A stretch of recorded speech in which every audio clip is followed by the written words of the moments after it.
voy a permitirme dar las semblanzas de nuestras compañeras, nuestras voceras. De este lado está Brenda Hernández, que es representante del Semillero de Mujeres Defensoras de nuestro territorio. Ella es maestra en Ciencias de Sostenibilidad. Muchas gracias, Brenda, por estar acá. También está Saraí Guarneros, que es representante de la colectiva Redefine Puebla. Ella es politóloga e internacionalista. Está también Virgin Martín, que es representante de la organización Transforma. Ella es licenciada en Administración y Finanzas y maestra en Desarrollo Internacional. También está Guadalupe Azuara, que es representante de la organización Tetitzihuatl y es politóloga y maestra en Sociología. Y por último está Valeria Antesana, que es representante de Controla tu Gobierno. Ella es coordinadora de proyecto y gestora intercultural. Muchas gracias por estar acá. Voy a darle la palabra a mi compañera Valeria para que inicie la presentación de resultados. Muchas gracias. Muchas gracias, Pamela. Muchas gracias a todas y todos por estar acá. Un poquito ya les voy a platicar de dónde surge este proceso y quiénes participamos en ello. Esta investigación es resultado de las reflexiones, los retos y los cuestionamientos que nos hemos hecho desde 2020 en un proyecto que se llama Calidad de la Democracia más allá de las urnas, que ha impulsado Controla tu Gobierno. Y justamente es con el acompañamiento de Transforma y con 6 colectivas de la segunda generación o segunda etapa de este proyecto, que me voy a permitir mencionarlas, ya las mencionó un poco Pamela, pero bueno, la colectiva feminista de la Huasteca Tetitzihuatl, la Coordinadora Nacional de Mujeres Indígenas de CONAMI, Notimía, Agencia de Noticias de Mujeres Indígenas y Afrodescendientes, Puebla Vigila, Redefine Puebla, Semillero de Mujeres Defensoras de nuestros territorios, que emprendimos este proceso. De hecho, acá nos acompañan varias de estas compañeras que han estado en este proceso y les agradecemos mucho su presencia y acompañamiento en esto que ha sido colectivo. Y bueno, justamente también en el proceso sumamos a organizaciones aliadas que también están acá con nosotras, como Elige Red y Balance, que formaron parte de la primera etapa de este proyecto, y Fundar y el Instituto de Liderazgo de Simón de Beauvoir, que también aportaron desde su experiencia y expertise en los temas, ¿no? Justamente para llevar este proceso desde Controla tu Gobierno nos propusimos activar análisis innovadores de la corrupción, que cuestionaran y fueran un poco más allá de los enfoques convencionales e institucionales que existen de la corrupción, que comúnmente se enfocan en un análisis meramente económico o individualista, ¿no? Justo a partir de esto decidimos priorizar las miradas de las colectivas que viven la corrupción cotidianamente. Y justo esta investigación, además de proponer una definición propia que mi compañera Guadalupe les va a platicar sobre corrupción, pues justamente hacemos una propuesta de herramientas y exigencias que van más allá de estos enfoques convencionales que les comentábamos. Justamente esta investigación sienta un precedente para la generación de una política pública anticorrupción con enfoques innovadores. Particularmente nosotras hablamos de 3 enfoques. El primer enfoque es el de género, que reconoce y parte de las experiencias de las mujeres en su diversidad y personas no binarias frente a las problemáticas de la corrupción, y también rompe la mirada dicotómica y binaria del género para incluir no solo a las mujeres cisgénero, sino también a las mujeres trans y en general a las mujeres en su diversidad. El segundo enfoque que nosotras nombramos es el enfoque intercultural, con la intención que reconozca, incluya, reflexione y piense desde la diversidad de identidades y cosmovisiones de nosotras y nosotres, pertenecientes, bueno, claro, en este caso las compañeras también les hablarán de esa experiencia, mujeres no binarias y mujeres en su diversidad que pertenezcan a grupos históricamente excluidos y vulnerabilizados, como son los grupos indígenas, por decir algunos. Y el tercer enfoque que nosotras proponemos y nombramos en este proceso es el enfoque interseccional, con la intención que profundice el análisis de las desigualdades estructurales que vivimos las mujeres, ¿no? Que vivimos nosotras y nosotres, para que se puedan identificar cómo las distintas formas de discriminación que se suman y se agudizan a partir de las experiencias, los contextos y las identidades de cada una de nosotras y nosotros, ¿no? Es decir, que puedan mirar que los efectos de la corrupción no son homogéneos y que estos van a ser diferenciados y se van a ir agudizando dependiendo de los contextos en los que nosotras y nosotras nos desarrollemos, crezcamos, vivamos. Justamente pues estos tres enfoques que les menciono tienen la intención de que en las políticas públicas anticorrupción sí se puedan incluir y se reconozcan los contextos y las necesidades de las mujeres en su diversidad y personas no binarias, y que justamente estas políticas públicas sean capaces de garantizar los derechos humanos y una vida digna para todas las personas en nuestro país. Con todo esto que les menciono, pues justamente nuestra investigación tiene como objetivos: uno, contribuir a la documentación de cómo la corrupción nos afecta de formas diferenciadas a través de procesos participativos, ¿no? Como ya lo mencionábamos en un inicio, este proceso no solo se hizo y se construyó a partir de una sola organización, sino estamos acá todas las personas que participamos en el proceso, ya iremos profundizando en ello.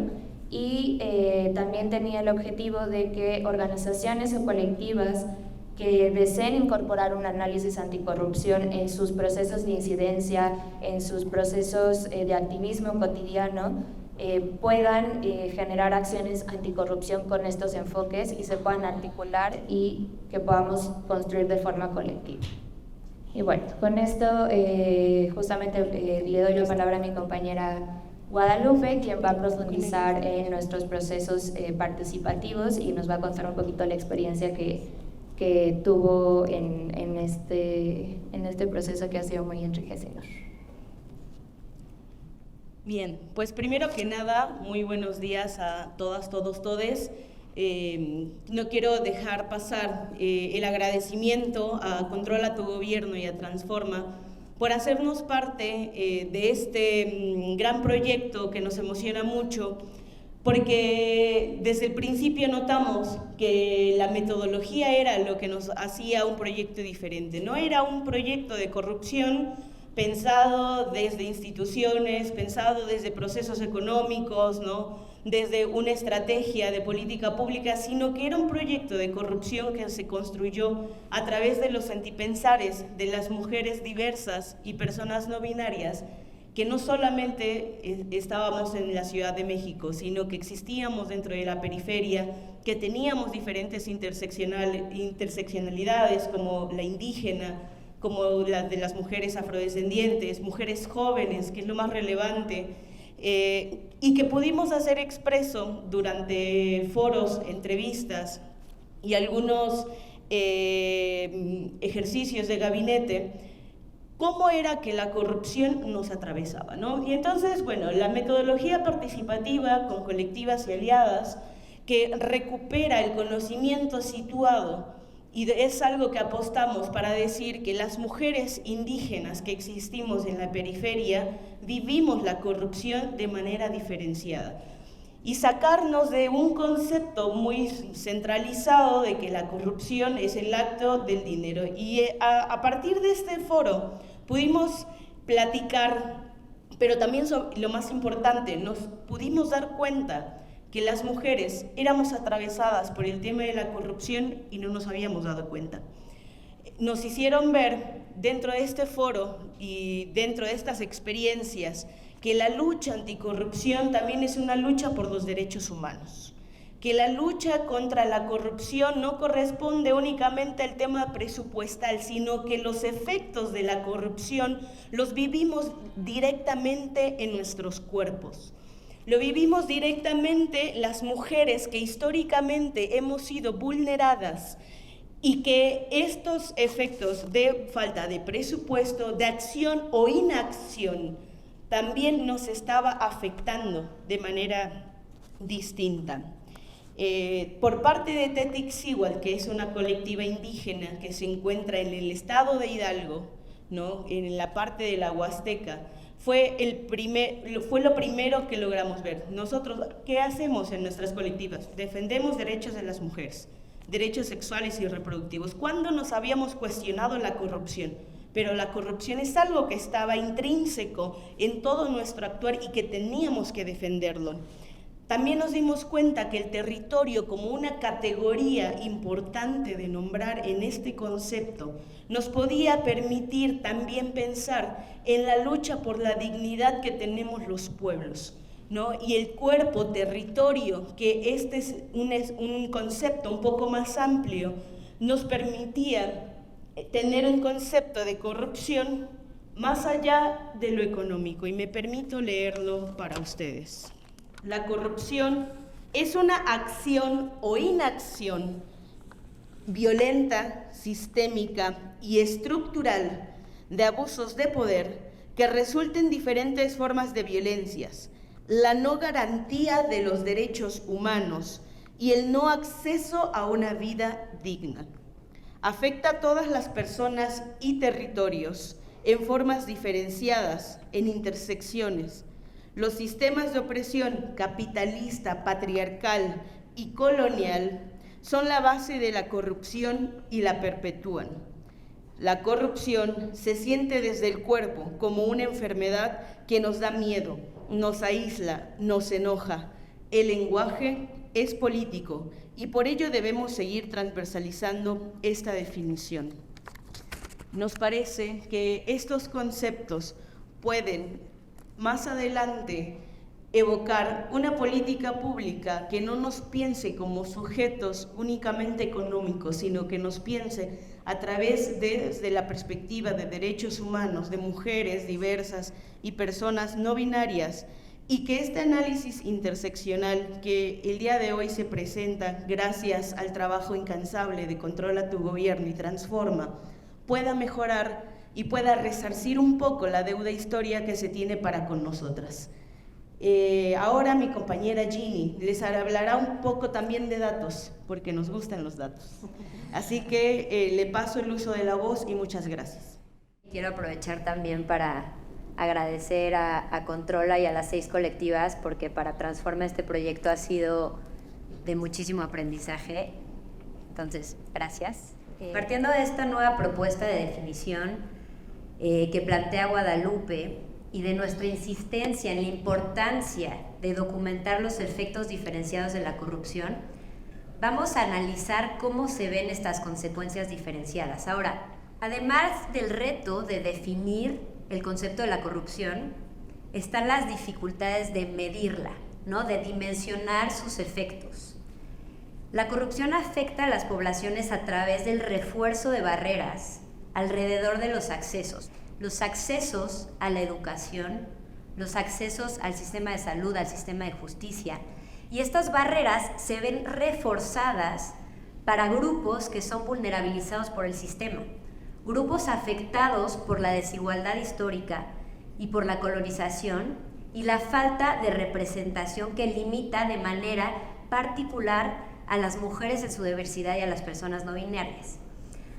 Ahora, ¿qué nos dicen los datos? Para hablar de datos es muy importante entender la cifra oculta que rige en México y en la región. La cifra oculta es el porcentaje de delitos que no llega a ser denunciados o que no llega a una carpeta de investigación. Esta cifra en México es del 93%. ¿Qué quiere decir? Que la mayoría de los delitos no están documentados. Y la cifra oculta para delitos sexuales, por ejemplo, si vemos esta cifra desde una perspectiva interseccional, es del 97%. ¿Y por qué les decimos esto? Porque los datos de violencias en contra de las poblaciones vulnerabilizadas son escasos y tenemos que seguir contribuyendo a hacer datos más incluyentes. Ahora, con esta advertencia, hablemos un poco de los datos que tenemos de corrupción en México. Para empezar, el 57% de la población en México considera que la corrupción es uno de los problemas más graves de su entidad federativa. El 62% de la población considera que la corrupción ha aumentado año con año o bien se mantiene igual de alta. México es el país con más sobornos de Latinoamérica. y empezamos a ver los efectos diferenciados de la corrupción a través de estos sobornos. Si bien los hombres están en más situaciones de vivir sobornos, de que se les pidan sobornos, las mujeres pagan sobornos mucho más altos. Entonces empezamos a ver cómo los efectos de la corrupción se manifiestan de manera distinta. Una encuesta realizada por Transparencia Internacional nos cuenta que el 34% de las personas entrevistadas para un estudio menciona haber vivido extorsión sexual o conoce a alguien que lo ha vivido. De nuevo, este delito afecta particularmente a las personas no binarias y a las mujeres en su diversidad. Ahora, si nos vamos a nuestra investigación, el 100% de las personas entrevistadas responden que la corrupción sí afecta de manera distinta a mujeres en su diversidad y a personas no binarias. Ahora, ¿cómo se ven estas afectaciones diferenciadas? ¿Cómo dimensionamos que la corrupción sí afecta distinto a distintos grupos vulnerabilizados? Bueno, esto se ve cuando los accesos a servicios que el Estado debe de garantizar se ven condicionados a diferentes formas de extorsión. Se ve también cuando para acceder a plazas en el sistema laboral o electoral se tiene que pagar, necesitas comprar tu plaza. Podemos verlo también en la cobertura de bienes y servicios de atención de salud que deben de ser gratuitos y de calidad. ¿Por qué? Porque el Estado debería de proveer estos servicios y etiqueta un recurso para ella. Un recurso que o no llega o si llega, llega de forma desigual para las distintas poblaciones. Un ejemplo de esto es la falta de entrega de anticonceptivos que vamos a ver más adelante. ¿Qué más consecuencias vemos? Vemos, por ejemplo, la práctica de objeción de conciencia para realizar abortos que, de nuevo, ¿a quién afecta? A las mujeres en su diversidad y a las personas no binarias. Otro efecto es la carencia de infraestructura para asegurar, por ejemplo, el agua limpia para una gestación menstrual digna. Y esta es otra consecuencia de la corrupción que afecta a estas poblaciones de manera diferenciada. Y de nuevo, ¿por qué? Porque el Estado debe de proveer esta agua limpia y destina recursos y esfuerzos para que todas las personas tengan un acceso a esta agua, y la corrupción imposibilita este derecho. Ahora bien, ¿cómo traducimos estos efectos en datos? ¿Cómo se ven las estadísticas? Algunos ejemplos que plantea esta investigación y que se desarrollan más a detalle en las páginas que podrán leer después. La Auditoría Superior de la Federación confirmó que entre 2017 y 2018 no se repartieron anticonceptivos en 9 estados del país. Estados en donde las tasas de embarazo adolescentes son altísimas. Y de nuevo, ¿por qué esto es un efecto de la corrupción? Porque el Estado asigna un recurso a esta repartición de anticonceptivos que nunca sucede. ¿Cómo más nos validan los datos? Podemos verlo en la brecha de cobertura de la atención materna. En mujeres indígenas la cobertura es del 41% nada más, y en mujeres no indígenas es del 55%. Un estudio nacional de salud pública sobre discriminación explica que el 33% de la brecha en mujeres indígenas puede atribuirse a una discriminación estructural en las instancias de salud pública. ¿Y qué pasa con la corrupción? La corrupción agudiza las desigualdades y las discriminaciones al permitir que estas situaciones se den. Otro dato que legitima el tema de cómo la corrupción permite las objeciones de conciencia es que en Oaxaca, un estado en el cual el aborto es legal desde 2019, en tan solo 2 de las 962 unidades médicas se ofrece el servicio de interrupción legal del embarazo. Un servicio que el Estado debe de proveer, pero no se hace y no pasa nada. Finalmente, la corrupción se traduce en distintos tipos de violencias. Violencias económicas, violencia obstétrica, violencia política. Y si bien estas violencias son parte de un sistema desigual estructural, la corrupción perpetúa este sistema de desigualdad estructural, elimina las posibilidades de cambios y profundiza las barreras que enfrentan las poblaciones vulnerabilizadas para acceder a servicios de salud, a servicios de justicia y a la garantía de poder vivir una vida plena. Recuerden que estos son solo unos datos, solo la punta de lo que sucede realmente en nuestro país, y estos datos no alcanzan a integrar los sentires y las vivencias de las mujeres en su diversidad y las personas no binarias desde los enfoques mencionados por Valeria, interseccionales e interculturales. Con esto le paso la palabra a mi compañera Sara para que siga hablándonos de esta investigación. Gracias. Pues al igual que todos aquí presentes, también desde Redefine Puebla queremos agradecer, ¿no?, por haber pensado en nosotras como parte de esta articulación nacional, y yo creo que importante, ¿no?, y que siento un referente. Sabemos, ¿no?, que a nivel nacional existen muchísimas organizaciones que día a día, ¿no?, trabajan desde diferentes espacios, con diferentes agendas, pero que finalmente esto es algo que nos convoca y que nos exhorta, ¿no?, a seguir, a no bajar la guardia, ¿no?, a tampoco rendirnos, pero sí a sentarnos en este momento en un papel, ¿no?, en una investigación, en datos que ya nos compartieron y en Sentipensares. En el tema ya Ginny nos compartía sobre las afectaciones que tiene la corrupción, ¿no?, desde diferentes perspectivas. Poder nombrar o poder como limitar solamente a una doble afectación fue complejo, ¿no? En un foro que ya lo compartía Guadalupe, ¿no?, que generamos, en donde nos reunimos diversas organizaciones nacionalmente, hablábamos sobre la construcción de la corrupción, ¿no? O sea, lo que queremos dejar sentado es que no solamente nos enfocamos a lo que siempre tenemos, ¿no?, la corrupción desde una perspectiva económica, ¿no?, desde las instituciones, ¿no?, sino ahora de este lado de las organizaciones y cómo nos afecta de diferentes maneras.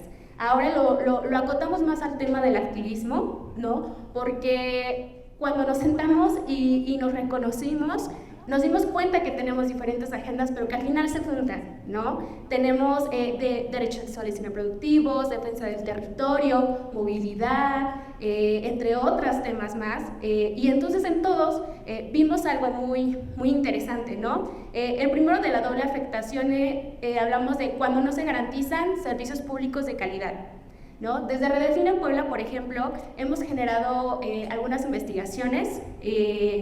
Una de estas fue, por ejemplo, un convenio, ¿no?, que se generó con la Secretaría de Salud Estatal, donde había recurso federal que se había dado para temas de servicios de salud sexual para adolescentes y servicios de aborto seguro, ¿no? Entonces resulta que esto había sido para diferentes municipios, y cuando uno hace la investigación, cuando genera solicitudes de acceso a la información, ¿no?, te das cuenta que tal vez sí el recurso bajó, ¿no?, el recurso llegó a los municipios. Sin embargo, cuando tú pides, ¿no?, qué acciones se realizaron, pues te das cuenta que son las acciones que realmente no tienen impacto, ¿no? Repartes condones, ¿no?, o métodos anticonceptivos, das talleres, ¿no?, pero talleres muy sesgados, ¿no? Cuando pides el contenido de todas esas actividades, te das cuenta que no hay realmente algo sustantivo. Entonces creo que eso es algo muy importante considerar, ¿no?, porque tal vez creemos que está, ¿no?, y cuando cuestionamos a las autoridades nos dicen, está dado, ¿no?, pero ¿realmente está dado? ¿No? O sea, no está llegando como quisiéramos, no se ve un impacto diferenciado en las estadísticas, al menos desde Redefine Puebla, que trabajamos con temas de prevención del embarazo en adolescentes, nos damos cuenta que todavía estamos en un índice muy alto de este tema, ¿no? Otro tema, ¿no?, segundo, que es cuando se exigen rendición de cuentas y tienen limitaciones en el acceso a la información. Tuvimos también otro evento muy importante, yo creo que histórico también, que fue el Denunciatona, ¿no?, donde generamos denuncias a través de el portal de transparencia. Y igual fuimos convocadas todas las organizaciones. Sin embargo, cuando estábamos generando las denuncias y demás, y al final compartimos, ¿no?, como todas nuestras experiencias, nos dimos cuenta que, tenemos las solicitudes de acceso a la información, tenemos estas denuncias generadas, sin embargo, la información a veces es muy compleja entenderla, ¿no? Son datos, son artículos, son constituciones, son normas que a veces es muy compleja entenderlos. ¿Y cómo bajamos eso ahora a nuestros territorios? ¿Cómo bajamos eso a nuestros contextos? Nos compartían varias compañeras de pueblos indígenas, ¿no? ¿Cómo bajamos si ni siquiera ahí hablamos de corrupción? Ahí no hablamos de patriarcado, ¿no? Ahí todavía estamos en la defensa de nuestros territorios o estamos en otros temas. ¿Cómo vamos entonces ahora también, ¿no? ¿Cómo vamos a llevar las lenguas indígenas? Entonces empiezan a generar muchos retos, ¿no? Y te das cuenta que tenemos la información, sí, pero todavía hay un largo camino, ¿no? Y esa es la doble afectación que sin duda nos presentó. A partir de todo esto, se generaron diversas herramientas y exigencias anticorrupción. Y yo creo que es la carnita de esta investigación, ¿no? Se seleccionaron 6 categorías. Entonces, vamos a nombrarlas una por una. La primera es la relación estratégica con el gobierno, ¿no? Tenemos que apostar por tener más miradas, más voces y más necesidades de todas las mujeres en su diversidad y personas no binarias, ¿no? Y también sus comunidades. Tenemos que seguir impulsando este acercamiento con las autoridades, con las instituciones y que también nos tomen en cuenta. Otro tema son los procesos de formación incluyentes y no formales, ¿no? Hablábamos, ¿no?, de cuando se generan estos foros, estas encuestas de anticorrupción por parte de los gobiernos, ¿no? Y siempre vemos cómo va de acá para allá, ¿no? Somos quienes escuchamos y tal vez quienes se nos permite cuestionar, ¿no?, cuando son secciones de preguntas y respuestas, pero en eso se quedan, ¿no? O nos invitan tal vez a mesas de trabajo, toman nota, pero ¿qué va más allá de, ¿no? Entonces lo que nosotros apostamos es a construir más bien nuevos horizontes, ¿no? En donde podamos hablarnos, o sea, también del tema de información, fiscalización y rendición de cuentas para todas, todos y todes. El tercer punto es comunicación integral y eficiente, ¿no? Generar más espacios de diálogos como estos, ¿no? O sea, ya hablábamos del foro, de los denunciatonas, ¿no? También qué vamos a hacer nosotras en nuestros contextos como nuestras redes, ¿no? Cómo vamos a seguirnos articulando y cómo vamos a lograr hacer crecer esta red que ya tenemos, ¿no? Para seguir transmitiendo todos nuestros sentires, ¿no? Todo lo que nos atraviesa desde una perspectiva de género, intercultural e interseccional. Como cuarto punto, tenemos la información pública, representativa, transparente y accesible. Lo que ya mencionábamos de la doble afectación, ¿no? Tenemos la información, sí. Ha sido todo un reto, ¿no? No hay que olvidar el proceso histórico que han sido la ley de transparencia, la ley de acceso a información y datos personales, ¿no? Y todos los órganos autónomos constitucionales que se han formado a partir de todo esto. Yo creo que eso sin duda es algo que no debemos de soltar, ¿no? Es algo que compartimos como activistas y como organizaciones de la sociedad civil. Sin duda ha sido una herramienta muy importante. Hemos logrado, ¿no?, hacer mucha presión a las autoridades y también esto nos ha ayudado a poder proponer o cuestionar las políticas públicas e incluso el presupuesto que se está dando o no se está dando, porque como también lo mencionaba mi compañera Guadalupe, ¿no?, es la acción o inacción de todo lo que se está haciendo. Entonces, es parte también de esto. Y el quinto punto, ¿no?, redes y alianzas robustas y eficientes basadas en el cuidado colectivo, ¿no? Tenemos que empezar a hablar del autocuidado, tenemos que empezar a hablar del cuidado colectivo y cómo esto también es importante para seguir adelante con nuestras defensas, con nuestras agendas, con nuestras luchas, ¿no? Con este proceso también de anticorrupción, ¿no? Ya lo compartíamos, ¿no?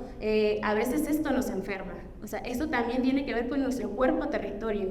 Y entonces, ¿cómo nos vamos a impulsar, ¿no? Las articulaciones son para esto, ¿no? Si yo trabajo derechos sexuales y reproductivos y coincidí con otra organización en otro estado, en otro territorio que también trabajan derechos sexuales y reproductivos, bueno, ¿por qué no compartirnos las experiencias e incluso los retos, ¿no? ¿A qué nos enfrentamos? ¿Cómo podemos solucionarlo? ¿Cómo podemos incluso sumar, ¿no?, y generar más eco, ¿no? O sea, también nos enfrentamos a veces a las intimidaciones, ¿no? No solo de las autoridades, ¿no?, sino también de otros grupos, tal vez, que cuesta todavía como entender, ¿no?, que es importante hablar de los derechos sexuales y reproductivos y que no nos los sacamos de la manga, ¿no?, que están y que tiene un fin muy importante, ¿no?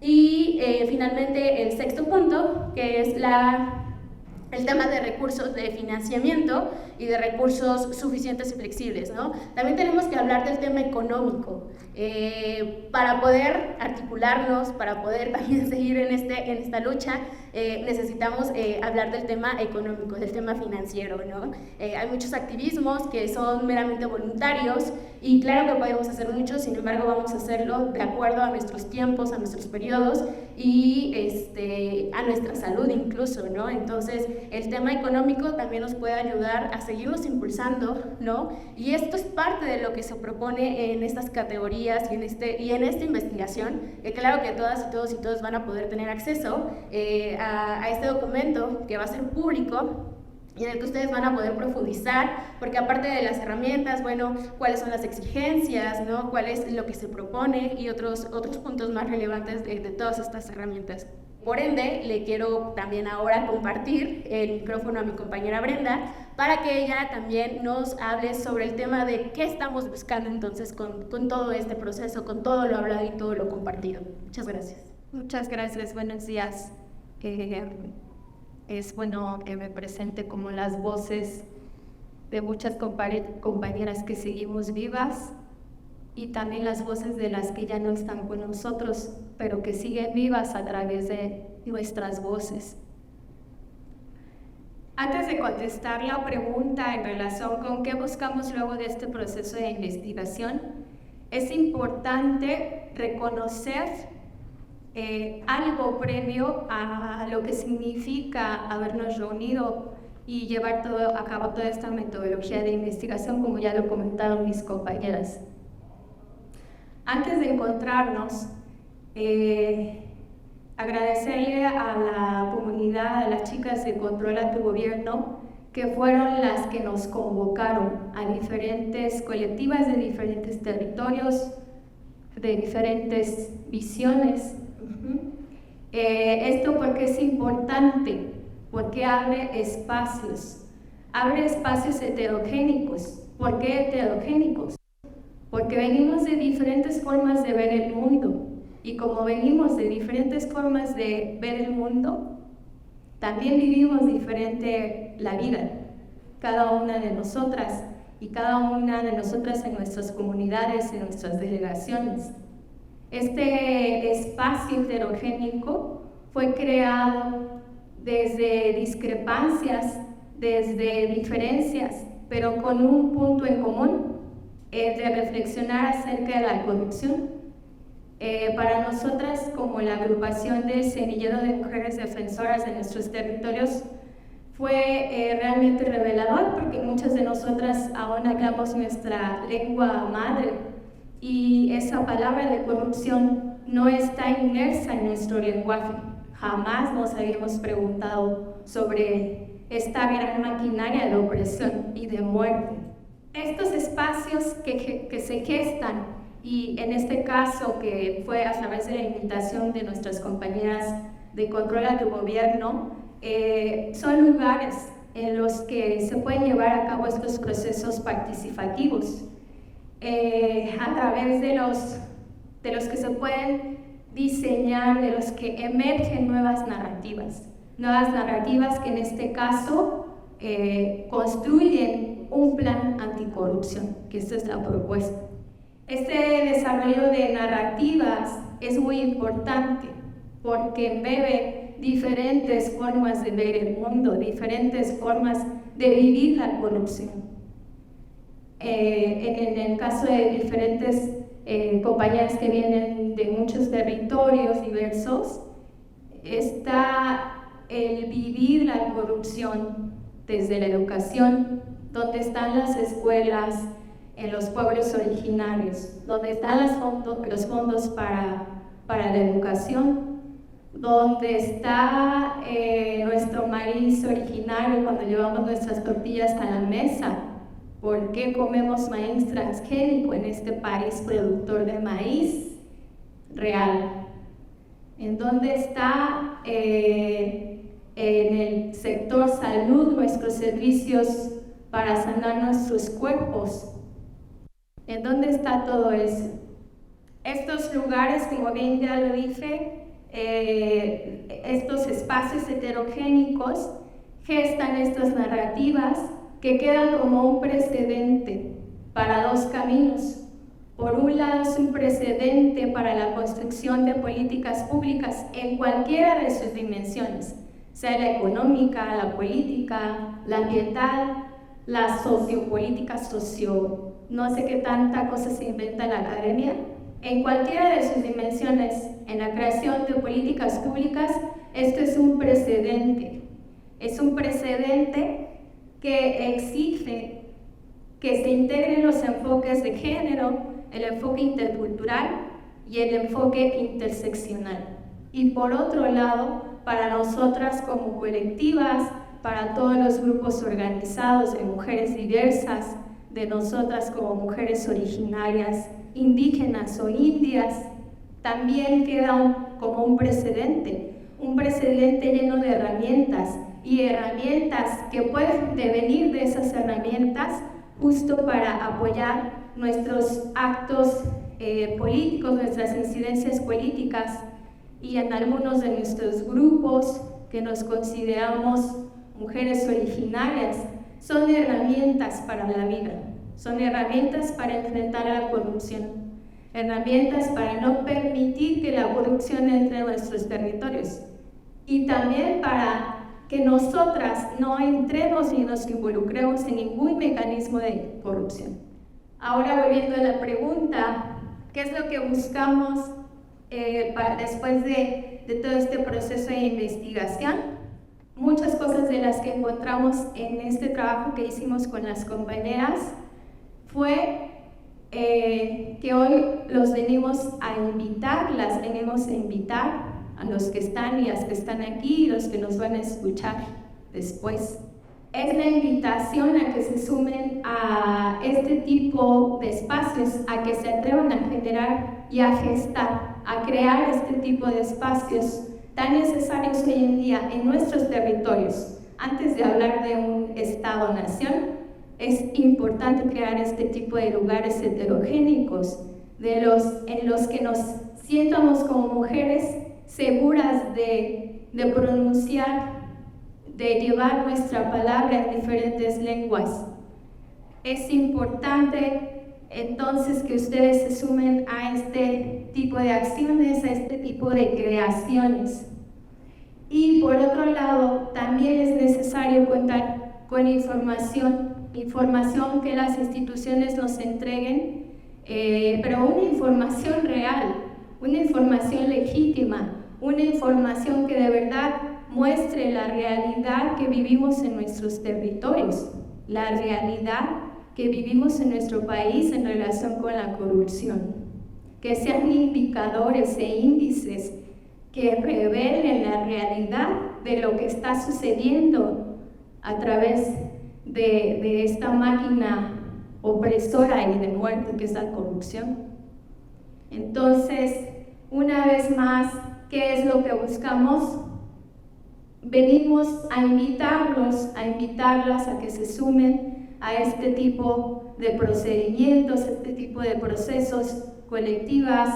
Las universidades, ¿en dónde están? Las universidades, a los investigadores los invitamos porque ellos reciben fondos para crear políticas públicas, para que vayan a nuestros territorios a apoyarnos a resolver problemas.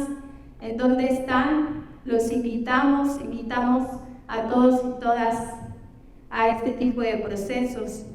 Una cosa muy importante para cerrar a través de nuestras voces esta participación es que encontramos que nosotras como colectivas estamos con la vida, y estar con la vida es decir no a la corrupción. Le cedo la voz que comunica a mi compañera Valeria. Gracias. Bueno, pues ya para ir cerrando nuestras intervenciones, un poco vamos a recapitular lo que ya fuertemente, contundentemente han dicho mis compañeras en esta mesa.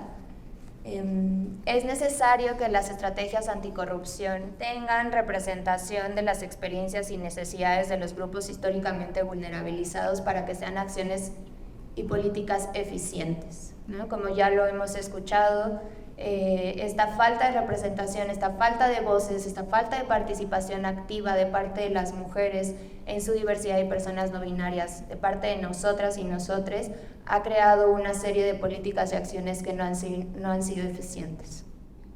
Como ya lo hemos mencionado desde las propias experiencias, desde las propias vivencias que han comentado las compañeras, pues los procesos anticorrupción deben incluir a los grupos históricamente vulnerabilizados, deben cuestionar los sistemas de opresión y deben vincularse con las mujeres que vivimos la corrupción cotidianamente.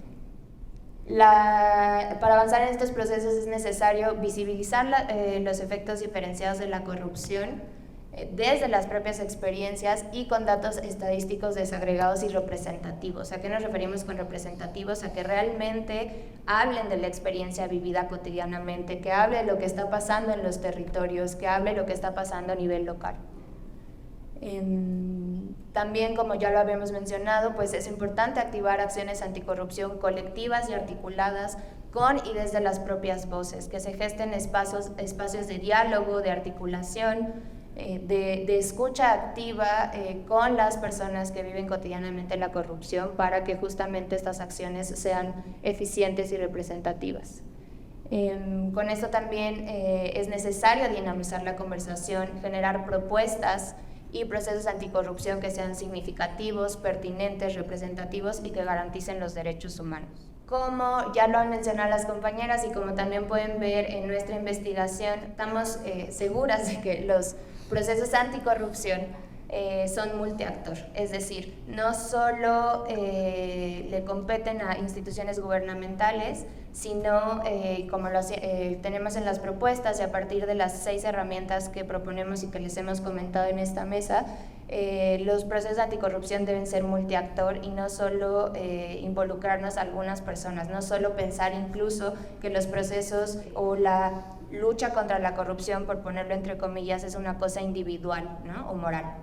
En ese sentido, en nuestra investigación también hacemos un llamado, hacemos una serie de recomendaciones y exigencias a múltiples actores, por mencionar algunos, al Instituto Nacional de Transparencia, a las fuerzas políticas de México, las instancias de coordinaciones del Sistema Nacional Anticorrupción, Sistema Nacional de Transparencia y Sistema Nacional de Fiscalización, a los grupos organizados y comunitarios, a financiadoras nacionales e internacionales, al Ejecutivo Federal y a movimientos y partidos que representa, a las instituciones de educación pública, a los medios de comunicación públicos y privados, a que puedan escuchar estas propuestas, a que puedan escuchar nuestras voces, a que puedan escuchar nuestras miradas, a que se sumen a estas propuestas que hacemos de forma colectiva.